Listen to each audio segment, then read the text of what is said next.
উপন্যাসের নাম প্রথম চোখে হারানো।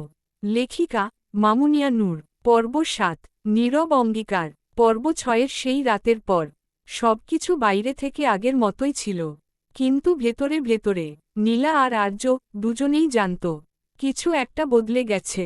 সকালের আলো ঘরে ঢুকছিল। নীলা জানালার পাশে দাঁড়িয়েছিল। ঘুম কম, ভাবনা বেশি। মনে হচ্ছিল এখন আর একা ভাবতে পারছে না।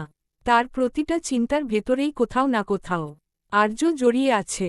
বাইরে পায়ের শব্দ। নীলা জানত কে আসছে।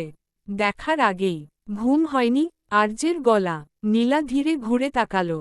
না, কিছু ভাবছিলাম। আর্য কাছে এল না, আগের মতোই একটু দূরে দাঁড়ালো। এই দূরত্বটাই এখন তাদের অদ্ভুত নিরাপত্তা। ভালো না খারাপ? আর্য জিজ্ঞেস করল। নীলা এক মুহূর্ত চুপ করে থেকে বলল, ভয় আর ভালো, দুটোই। আর্য হালকা হাসল।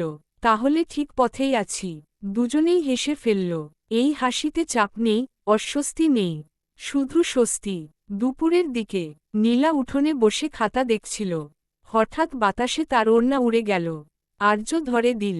এই প্রথম তার আঙুল নীলার আঙুল ছুঁয়ে গেল। ১ সেকেন্ড, তার বেশি নয়, কিন্তু সেই ১ সেকেন্ডেই নীলার বুকের ভেতর কেমন করে উঠল। আর্য হাত সরিয়ে নিল সঙ্গে সঙ্গে। সরি। নীলা মাথা নাড়ল। না, ঠিকই ছিল। এই ঠিকই ছিল। আর্য সারাদিন ভুলতে পারল না। সন্ধ্যায় ছাদে দাঁড়িয়ে দুজন চুপচাপ আকাশ দেখছিল। আজ আর কথা বলার দরকার হল না। নীলা হঠাৎ খুব ধীরে বলল, আর্য, যদি কখনো আমি থেমে যেতে চাই? আর্য এক মুহূর্ত তাকিয়ে থেকে বলল, আমি তুমি যতদূর আসবে আমি ততদূরই থাকব। নীলা চোখ বন্ধ করল। এই কথাটার ভেতরেই সে নিজের নিরাপদ জায়গাটা খুঁজে পেল।